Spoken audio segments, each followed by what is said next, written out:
One of our favoured methods of getting internet connectivity into a church is using 4G or 5G mobile data.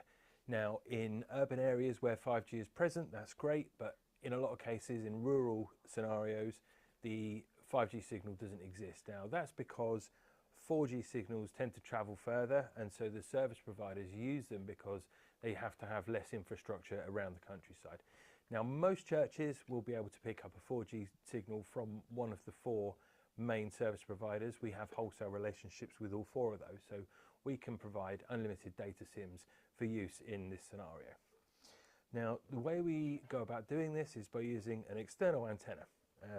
Typically, we like to mount these up high where we can get the benefit of elevation, so we have a better direct line of sight between our antenna and the service provider's mast.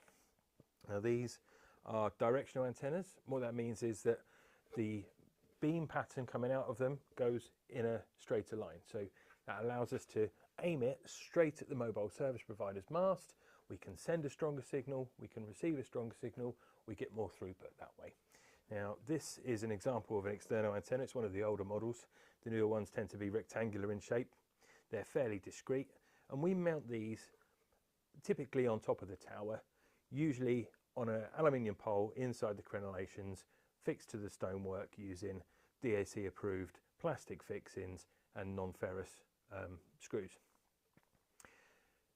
There is a single cable that comes from here that runs down inside the church. It goes through the tower and into our network equipment at the bottom, which is where it takes its power from.